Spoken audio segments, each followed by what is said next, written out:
Sir, ഈ ഛത്തീസ്ഗഡിലെ മദ്യ കുംഭകോണ കേസുമായിട്ട് ബന്ധപ്പെട്ട് മുൻ മുഖ്യമന്ത്രി ഭൂപേഷ് ബാഗലുണ്ട്. അദ്ദേഹത്തിൻ്റെ മകൻ ചൈതന്യ ബാഗൽ ഇപ്പോൾ അറസ്റ്റിലാണ്. ഡിയാണ് പിടിച്ചേക്കുന്നത്. അപ്പോൾ ഇതുമായിട്ട് കണക്ട് ചെയ്ത് നോക്കുമ്പോൾ ഒരുപാട് തട്ടിപ്പുകളുടെ ചില കുരുക്കുകൾ മാത്രമേ ഇപ്പോൾ പുറത്തു വന്നിട്ടുള്ളൂ. ശരിയാണോ? അല്ല, ഇതിൽ ഒരു കാര്യം മനസ്സിലാക്കേണ്ടത്, ഇയാളെ ഇപ്പോൾ അറസ്റ്റ് ചെയ്തിരിക്കുന്നത് 2200 കോടി വരുന്ന മദ്യ മാഫിയ പ്രശ്നവുമായി ബന്ധപ്പെട്ടിട്ടല്ല, ആ തട്ടിപ്പുമായി ബന്ധപ്പെട്ടിട്ടല്ല.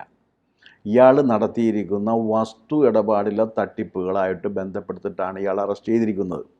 അതെത്രയാണെന്ന് വെച്ച് കഴിഞ്ഞാൽ 16.7 കോടി രൂപ ഇയാൾ ഷെൽ കമ്പനികളിലൂടെ കടത്തിക്കൊണ്ടുപോയിട്ടുണ്ട്. അതിൻ്റെ തെളിവ് കൊടുത്തിരിക്കുന്ന ആരാണെന്ന് വെച്ചാൽ പപ്പു ബെൻസാൽ എന്ന് പറയുന്ന ഈ കമ്പനി, ഇയാളുടെ ഒരു ഗുമസ്തനായിരുന്ന അക്കൗണ്ടൻ്റ് ആയിരുന്ന കക്ഷിയുടെ സ്റ്റേറ്റ്മെൻ്റ് ഉണ്ട്. ആ സ്റ്റേറ്റ്മെൻറ്റിലാണ് ഇതെല്ലാം പറഞ്ഞിട്ടുള്ളത്. അതിനെന്താ ചെയ്തതെന്ന് വെച്ചാൽ 4.2 കോടി രൂപ ഇല്ലീഗലായിട്ട് നിയമരഹിതമായി കടത്തിയിട്ട് 2.62 കോടിയുടെ ഒരു എഗ്രിമെൻ്റ് ഉണ്ടാക്കുകയാണ് ചെയ്തത്. അത് ശരിക്കും പറഞ്ഞു കഴിഞ്ഞാൽ 6.8 കോടി രൂപയാണ്. ആ 6.8 കോടി രൂപ സ്പ്ലിറ്റ് ചെയ്തിട്ട് എന്ത് ചെയ്യുമെന്ന് വെച്ച് കഴിഞ്ഞാൽ 2.62 കോടിയായിട്ട് ഒരു എഗ്രിമെൻ്റ് ഉണ്ടാക്കി വൈറ്റ് മണിയും കൊടുത്ത് 4 കോടിയിലേറെ രൂപ ബ്ലാക്ക് മണിയുമായിട്ട് കൊടുത്തു. ഇത് പിടിക്കപ്പെട്ടിട്ടുണ്ട്. അപ്പോൾ പ്രൊസീഡ്സ് ഓഫ് ക്രൈം കസ്റ്റഡിയിലായിട്ടുണ്ട്. ഇത് കൂടാതെ ഇദ്ദേഹത്തിന് വേറെ ഒരുപാട് കമ്പനികളുണ്ട്. അതെങ്ങനെ ഇയാളെ ഇപ്പോൾ ED കസ്റ്റഡിയിൽ 5 ദിവസത്തേക്ക് ED കസ്റ്റഡിയിൽ ഇയാളെ റിമാൻഡ് ചെയ്തിരിക്കുകയാണ്. അതെന്താണെന്ന് വെച്ചാൽ ഇയാൾ ഭാഗൽ ഡെവലപ്പേഴ്സ് എന്ന് പറയുന്ന ഒരു കമ്പനിയുണ്ട്. പിന്നെ വേറൊരെണ്ണമെന്ന് വെച്ചാൽ എന്താണ്, ഷെബിലി ജ്വല്ലേഴ്സ് എന്ന് പറഞ്ഞിട്ട് മറ്റേ ജ്വല്ലറി വിൽക്കുന്ന ഒരു കട. ഇതൊക്കെ വഴിയാണ് ഇദ്ദേഹം പണം, ഇതുപോലത്തെ 6 കമ്പനികൾ, ഷെൽ കമ്പനികളുടെ ഉടമയാണ് ബഹുമാനായ ചൈതന്യ ബാഗൽ.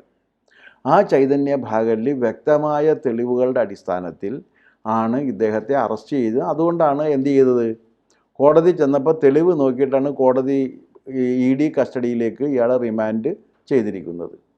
ഇതാണ് വസ്തുത. ഇയാൾക്കിനി വേറെ കേസുണ്ട്. അതെന്താ വെച്ചാൽ നേരത്തെ സിനിജു പറഞ്ഞ മദ്യ മാഫിയ സംഘമില്ലേ, മദ്യ ഇടപാടുകളിലെ കേസിൽ ഇയാൾ അസോസിയേറ്റാണ്. അത് വരുന്നേ ഉള്ളൂ, ധൃതി വെക്കരുത്. അതിൻ്റെ 1-ാം പ്രതി ഇദ്ദേഹത്തിൻ്റെ അച്ഛനും ഇദ്ദേഹം 2-ാം പ്രതിയും ആകുന്നുള്ളൂ. മറ്റദ്ദേഹത്തിൻ്റെ പേരിലേക്ക് ഇനി വന്നുകൊണ്ടിരിക്കുകയാണ്. ഉടനെ തന്നെ ധൃതി വെക്കരുത്, ഇപ്പം തന്നെ കിട്ടണമെന്ന് വാശി പിടിക്കരുത്.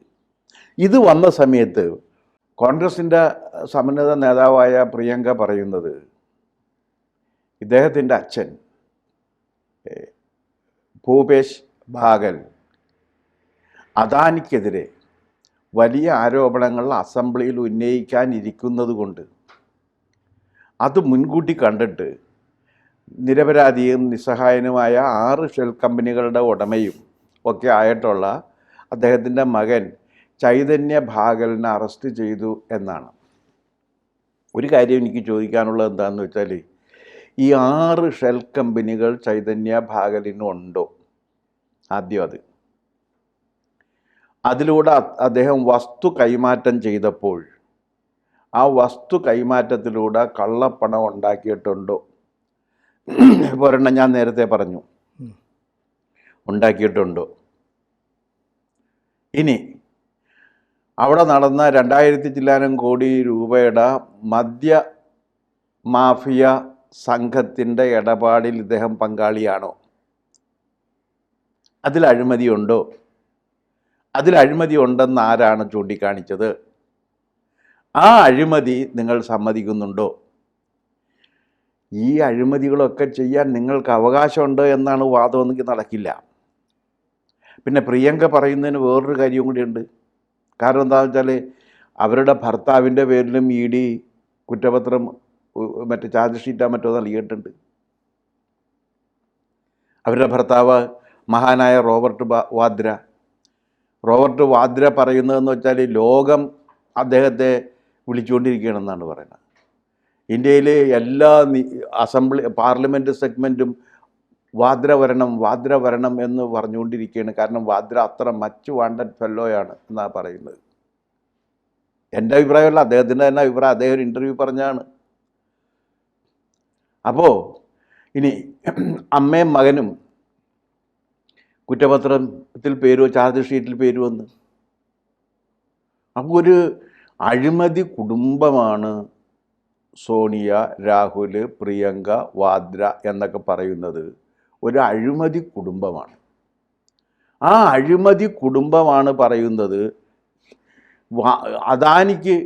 അദാനിക്കെതിരെയുള്ള ആരോപണം ഉന്നയിക്കാൻ പോകുന്നതിൻ്റെ പേരിലാണെന്ന്. ഇവർക്ക് നിർത്താൻ പാടില്ലേ? ആരെങ്കിലും കുറ്റപ്പെടുത്തണ്ടേ സാർ?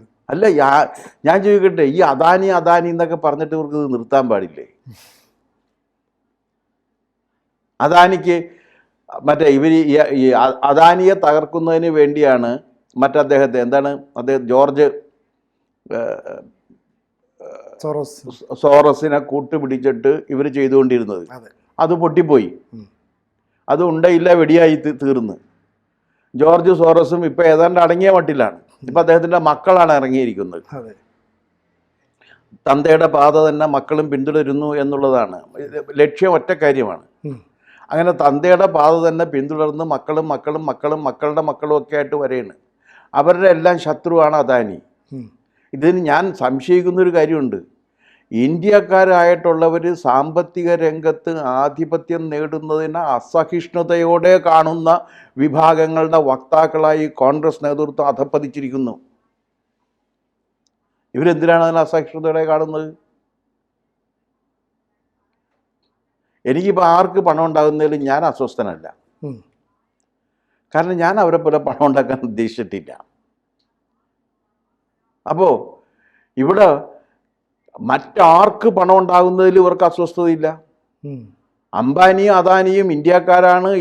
ഇന്ത്യയിൽ ജനിച്ചു വളർന്നവരാണ്. അവർ ഇന്ത്യക്കാരായി ഇന്ത്യയിൽ താമസിക്കുന്നവരാണ്. അവർ ആഗോള തലത്തിൽ വലിയ സമ്പന്നരായിട്ട് മാറുന്നതിൽ ഇവർക്കെന്താണ് ഇത്ര അസ്വസ്ഥത? എന്തായിരുന്നു ഇവർക്ക് ഇത്ര അസ്വസ്ഥത? ഇത്രയും കാലം ഈ രാജ്യത്തിൻ്റെ എല്ലാ കാര്യങ്ങളും കട്ടുമുടിച്ച് ഒരു കുത്തക പോലെ കൊണ്ട് നടന്ന സ്ഥലത്തേക്ക് മറ്റു ചിലർ കയറി വരുന്നതിന് ഇവർക്ക് ഉൾക്കൊള്ളാൻ പറ്റില്ല. ഞാൻ ചോദിക്കണം, അതിനിപ്പോൾ രാഷ്ട്രീയ മാറ്റമാണല്ലോ, ജനാധിപത്യമല്ലേ സാർ? ജനാധിപത്യത്തിൽ ജനങ്ങൾ വോട്ട് ചെയ്യുന്നതനുസരിച്ച് ഗവൺമെൻറ് മാറിയേ പറ്റൂ.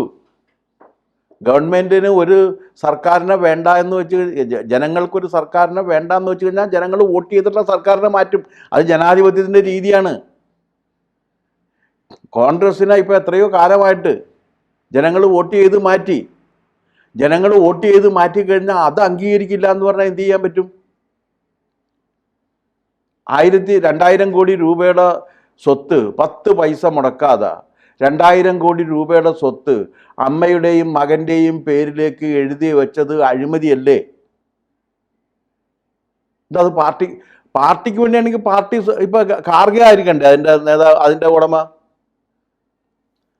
പാർട്ടിക്ക് വേണ്ടിയുള്ളതാണ് ഇതെന്നുണ്ടെങ്കിൽ ഖാർഗെ ആയിരിക്കണം.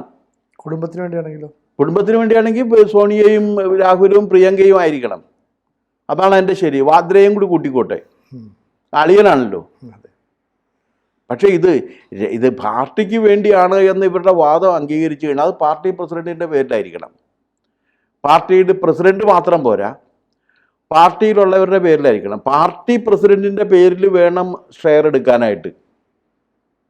Indian National Congress represented by so and so being the president of the time being എടുക്കുകയാണ്. അത് കഴിഞ്ഞാൽ പിന്നെ വേറൊരു പ്രസിഡന്റ് വരുമ്പോൾ അങ്ങോട്ട് പോകും. ഇതങ്ങനെയല്ലല്ലോ. ഇത് പാർട്ടി പ്രോപ്പർട്ടി, 2000 കോടി രൂപ വരുന്ന പാർട്ടിയുടെ പ്രോപ്പർട്ടി അമ്മയും മകനും കൂടി 10 പൈസ മുടക്കാതെ തട്ടിയെടുത്തിട്ട് അതിന് ന്യായീകരണവും പറഞ്ഞ് നടക്കുകയാണ്. ഇപ്പം ഛത്തീസ്ഗഡിൽ ഇവർ 22-ാം തീയതി ബന്ദ് ആഹ്വാനം ചെയ്തേക്കാണ്. എന്താണ് അവിടെ നിന്നുള്ള മിനറൽസിൻ്റെ പോക്കുവരവ് തടയും, വിദ്യാർത്ഥികളുടെ പോക്കുവരവ് തടയും, ട്രെയിനിൻ്റെ പോക്കുവരവ് തടയും, ബസ്സിൻ്റെ പോക്കുവരവ് തടയും. അങ്ങനെ എല്ലാ രീതിയിലുള്ള ബന്ദിനും ആഹ്വാനം ചെയ്തേക്കാണ്. ബന്ദിനൊക്കെ എതിരാണല്ലോ ഇവിടുത്തെ കോൺഗ്രസ്സുകാരില്ലേ?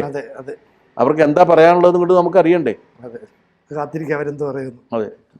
കൂടുതൽ വാർത്തകളും വിശേഷങ്ങളും നിങ്ങളിലേക്ക് എത്താൻ ABC മലയാളം സബ്സ്ക്രൈബ് ചെയ്യുക, ബെൽ ബട്ടണും അമർത്തുക.